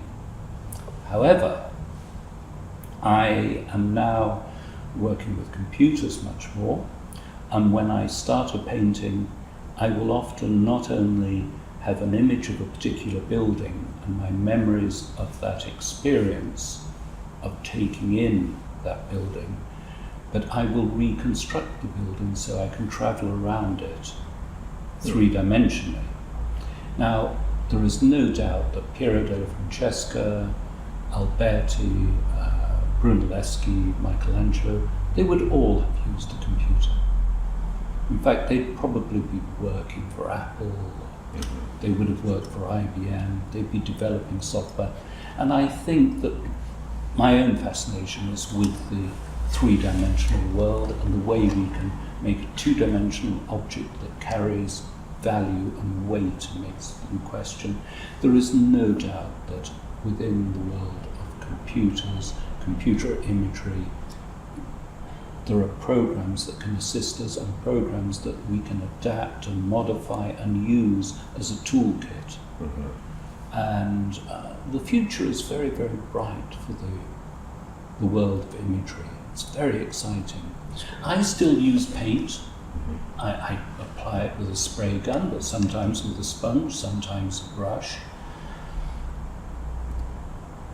But I can see in the near future I might use more digital technology, like inkjet printers are just so extraordinary. 7, 9, 11 colours. But you can make a palette appear as if there are millions of colours. You don't need life to be complex to do something profound. You can use very simple things. But computer technology, the digital, for me is often a problem when it remains virtual. If it's a series of, if it's data and information within a box, that gives me no satisfaction. It's only when I see the manipulation of raw materials, which could be a byproduct of that investigation. It's the manipulation of raw materials to create an emotional response. Fascinating. Me sitting, looking at you, making contact with our eyes, the energy that goes between two people, it wouldn't work if you were a plastic dummy sitting there. You could be the perfect robot, apparently. Your lips could be moving in a similar way, but it wouldn't be the same. You need to see the blood pulsing. You need to feel the energy that goes between individuals. You need to go to galleries and stand in front of paintings to relive the journey that an artist has undertaken. And are your techniques being documented? Are you doing something that you developed that's very unique for today's day and age? I don't think so. Okay. No. I've just started reading a book that was written in 1995 about alternative digital techniques for the visual artist. And I've realized that people back in 1995, and in the world of technology, that's a long journey, 20 years, we've not really advanced a huge amount. Inkjet printing has developed slightly, and it's more archival. There are some refinements. 3D printing is becoming more and more exciting. Yes. And nanotechnology is going to be something very extraordinary, but that generally doesn't enter the world of the artist studio. But I am a very conventional artist. There are a number of people working in science, and I can't name them because I can't identify them, that's not my world. But I think that there are many people in the world of mathematics, biotechnology, engineering, who in 20, 40, 100 years we'll call them artists. We will go to spaces to see their products, and we will say that was art. I think. So, what is next for you? What are you working on today?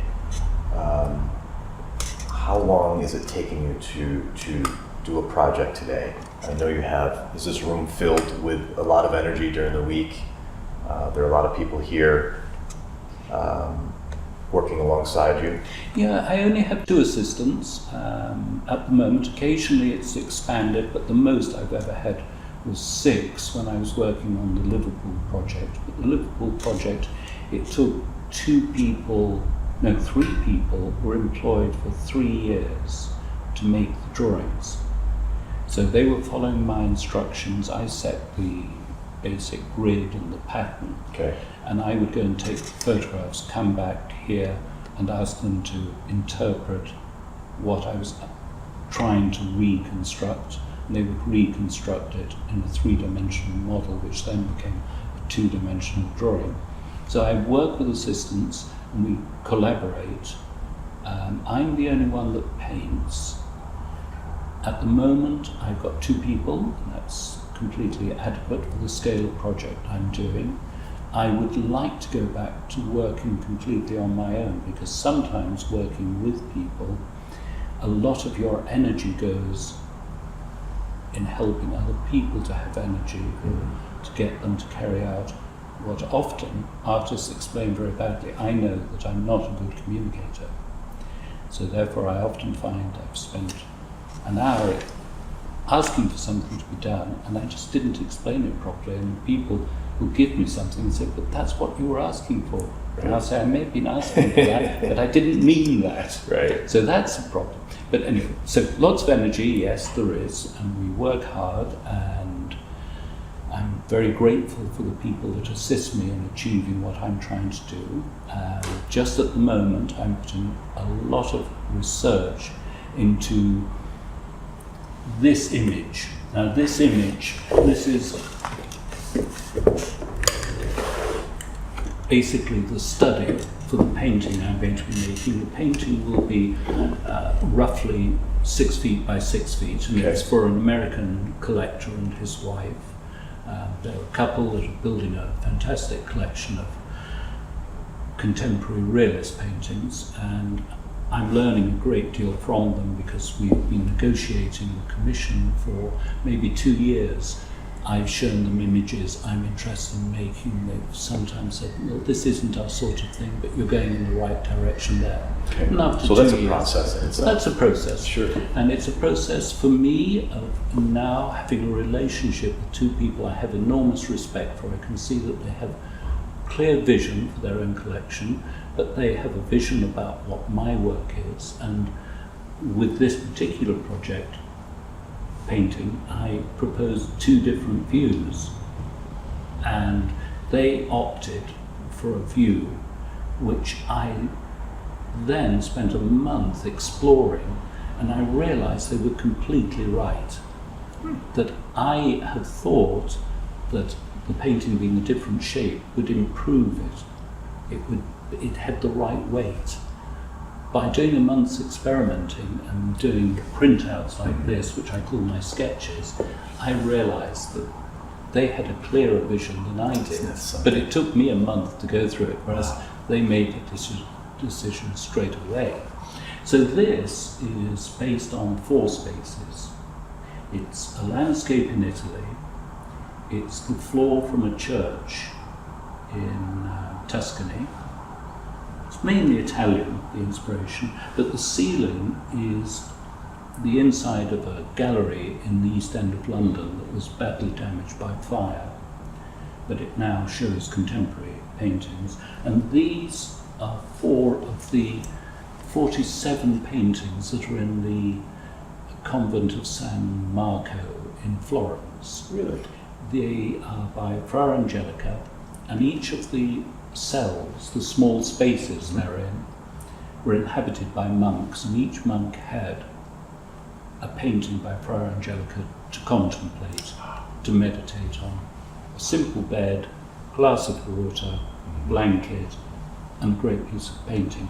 And I've imagined these paintings being put on the corridor of San Marco It's not San Marco, but I'm trying to relive the experience of going to many churches. And I go to churches not because I'm a Christian, I don't have a God I follow,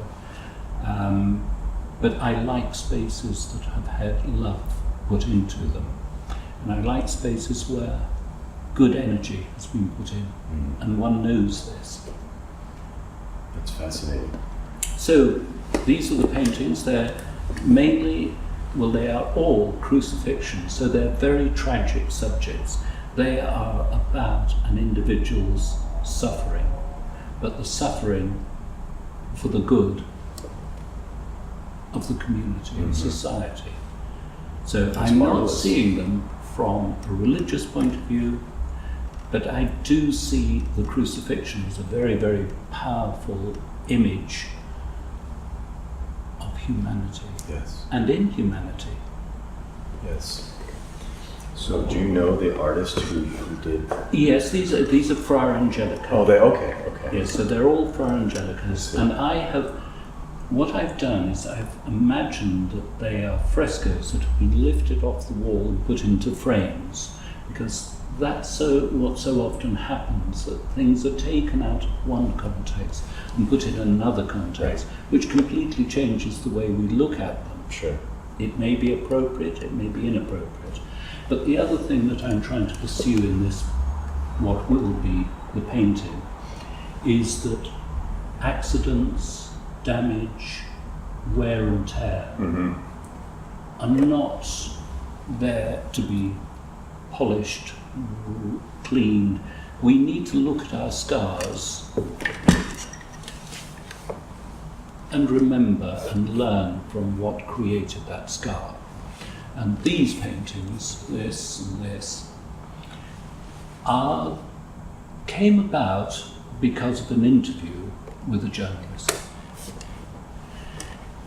I'd made a painting for the city of Liverpool when it was going to be European City of Culture, and I wanted to make a painting that was being made for the majority of people, for the people of Liverpool. And one of the things I insisted on was that I finished the painting in public, that it wasn't seen as an object that had come out of an ivory tower in a golden frame. It was made by a very ordinary person who got their hands dirty but wanted to celebrate the city of a group of wonderful people. I think people of Liverpool are fantastic. There's an incredible spirit there. So I spent most of my time in the studio making the painting, but I also was going up to Liverpool to gather photographs and make studies and meet people on a very regular basis over 3 years. But I'd organised with the gallery that for the last 2 or 3 months they would give me a space in the gallery and it would become my studio. Wow. So I moved with Sheila, 3 assistants, and we lived in Liverpool, and every day we went into the gallery and anybody that wanted to come and watch the monkeys perform, that was us, they could. And we thought, well, this is ridiculous. They told us they were going to get 40 people to work part-time to help explain what I was doing. 40 people to tell the public. And we said, but if we get 40 people a day, we'll be very lucky. We're really embarrassed about this. Couldn't say anything. We went up, and the first day we had 750 people. And we thought, well, an article came out in the paper, so that's a fluke. Right. And the next day we had 800. Then we got 900, and then it averaged out at 1,100 people a day. A day. And they would come and they'd sit and they'd watch us working. And I gave a talk every lunchtime, and usually the gallery was full to capacity. For health and safety reasons, they had to turn half of the people away, so sometimes I was doing 2 talks a day. But I learned so much from the people, and I did what I'd always wanted to do, which was to share my work with people and to celebrate. One of the most heartwarming and wonderful experiences was a quiet old lady came to me after one of the talks, and she said, I just wanted to thank you. And I said, what for? And she said, well, I've lived in Liverpool all my life. My grandparents lived here, my great-grandparents. And I tell people what a wonderful city it is. And they come and they say, oh, it's a horrible place. It's dirty, there's chewing gum everywhere, the buildings are dirty. And she said, I don't see it like that.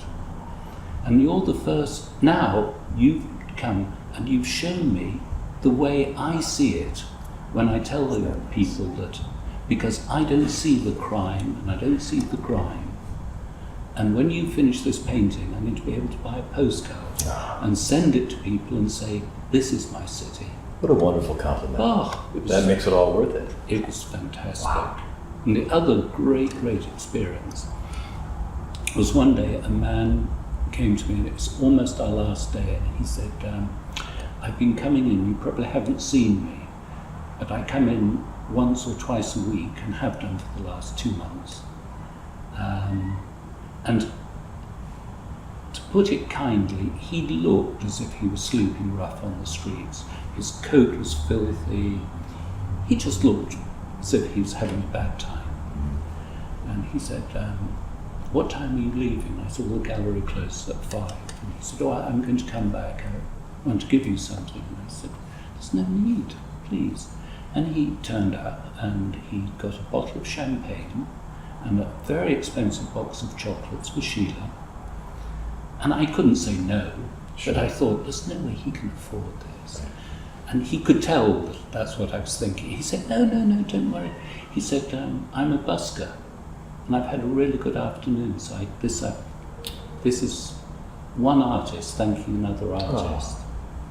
And amazing. I mean, even today, that just makes the hairs on my arm. Sure.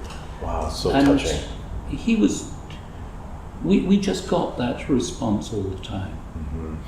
But as a result of that show, there was a Canaletto exhibition at the National Gallery. I read about this. And the head of the National Gallery at the time, the director, said, oh, well, actually, I saw you in Liverpool, and I've realised that, my whole life is art, and I realised that art is about artists who were ordinary people making things. We've got the Canaletto show, would you like to come and do what you did in Liverpool? So I thought, well, I'll make it relevant to the show, and I took photographs. And when I was looking at these photographs from the roof of the National Gallery over Trafalgar Square, I realised, and I'm quite well tuned to geometry, that there was something about the geometry that was very close to a Canaletto that was in the National Gallery. So I laid the geometry in my photograph over the geometry that's in the Canaletto, which is called the Stonemason's Yard. Okay. And it was exactly the same. Certain patterns. So I thought, fate's brought us together. This is another one of these wonderful things, of coincidences, if it is coincidence. So I set up the studio, made the painting, and there was one day, the room was meant to take 100 people, and after that the guards were supposed to stop people coming in, security. But one day I was up on a ladder, and I was balancing, and I was just finishing off the top of a detail. And I thought, oh, there's nobody in today, that's strange. And I turned round, and the room was full, and they'd let in. And the security people said, we had so many people come, we had to let them in. But they were jam-packed, and they all applauded. Oh. And I realised that this silence was the concentration that I was giving had gone and affected people, and they were coming, they were opening the door very quietly. But so many people wrote to me and came, and some would just say, thank you for doing this, or some people said, I don't like this sort of work, and walked away. Right. But at least they bothered to tell Sure. me. But quite a few people came that were thinking about going to art school. And one person came and said, well, the thing is, I'm quite bright, and I'm doing all my A-levels, which is the senior exam in schools, and it shows that you're an academic. And there were two of them, they were both at high-achieving academic schools, and they wanted to go to art school, their parents and the school were saying, but you could do something proper. You don't have to be an artist. You could earn a proper living. You could be a lawyer, a doctor, a scientist. Their heart was in art. But their heart was there. And these two people that I'm thinking of now have since written to me. One was the student that's written to me, and the other were the parents. And they said, it's when we came and met you, and you talked about your life in art, that we realised what's really important is being happy and doing what you have a passion for. So we go back to Liverpool on a fairly regular basis, and there's still always a crowd in front of the painting talking about their experience of the city. Nice. And they're telling personal stories, their childhood, remembering people from the past, and that's so rewarding. Yeah. I've been treated very, very well by the world, and I'm very lucky. And it was at the National Gallery that a woman came up to me one day and said, I'm a journalist, I wonder if I could do a story. And I thought she wanted to do an art criticism, art piece. And I said, of course, let's meet in the restaurant at 6 o'clock. So we went down, and she said, well, I'm not really an art person.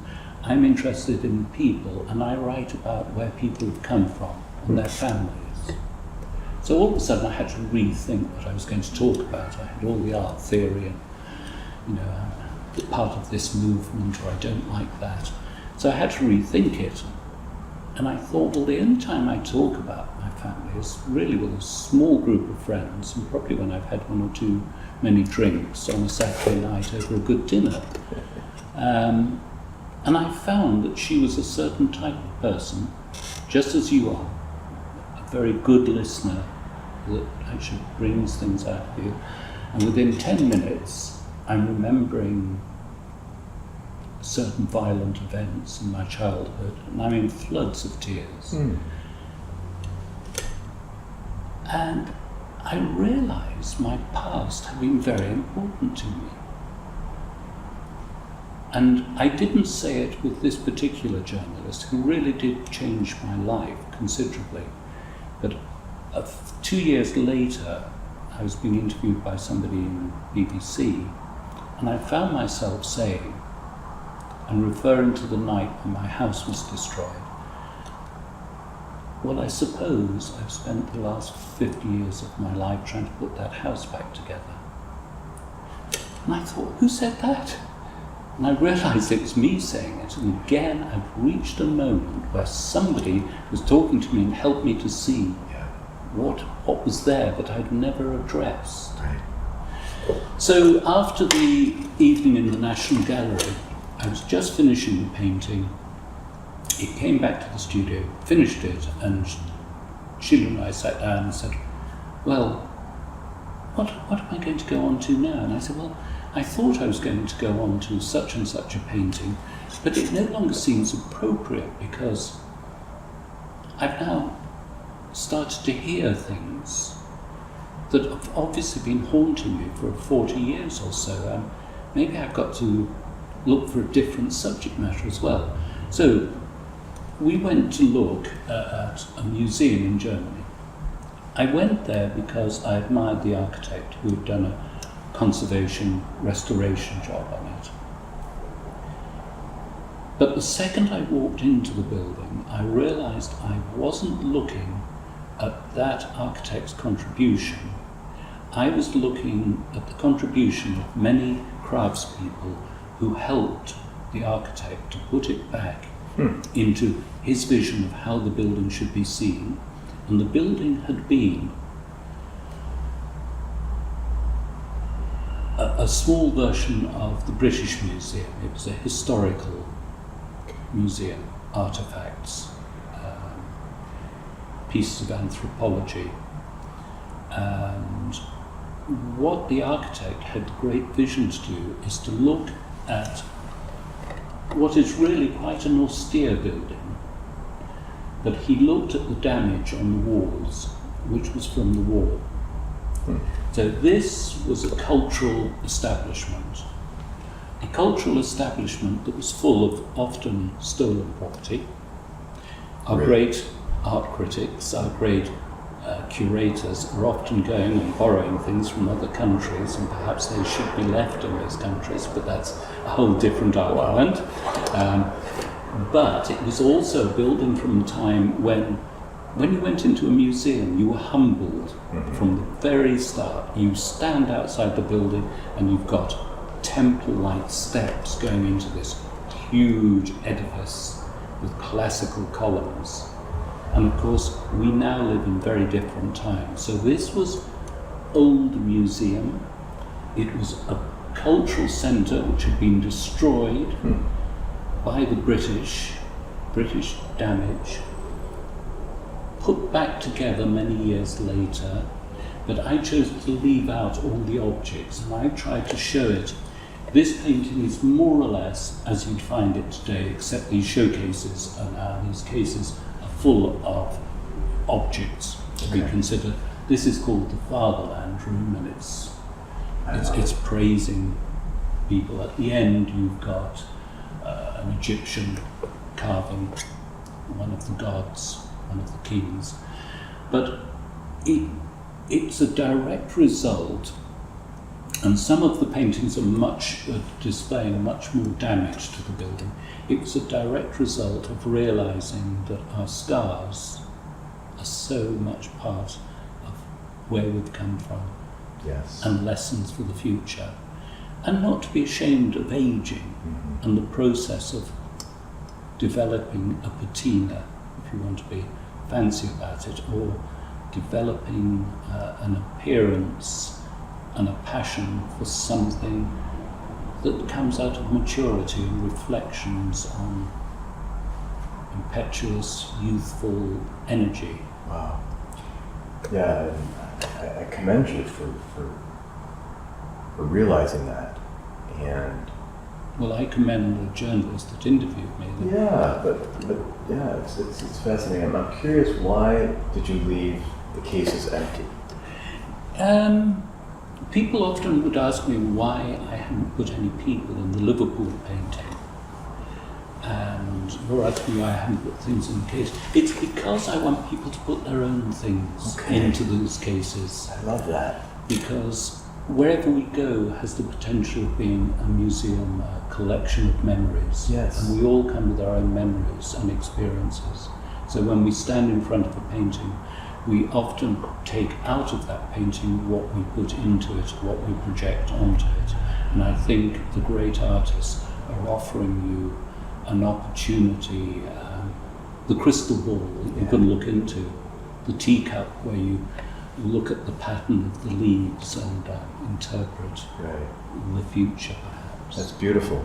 That's beautiful. And with Liverpool painting, I haven't put people in, because if I put a person in the painting, I'd have robbed the viewer of their ability to say, I am the only person there. So, also, this isn't a real museum, it's paint on canvas. That's not a real city, it's a model of a city, and it's a dream. It's something that's still in one's head.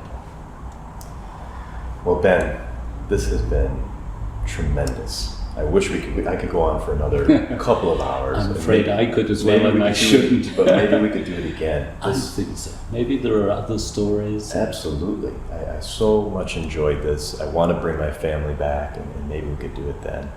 I would love to get some photographs of the images so we could put this in the episode for people to view. Anything else you'd like to leave us Well, with? no, just thank you for giving me the opportunity to indulge myself in self-reflection, and I'm sorry to be so self-indulgent. No, it's been wonderful. These are incredible stories. I'm so happy that we could pass this on to our listeners, and again, I'm so appreciative that you've taken your time on a Sunday to spend it with us. Thank you very much. Thank you. Again, I have learned a lot. Thank you. Thanks so much. Good.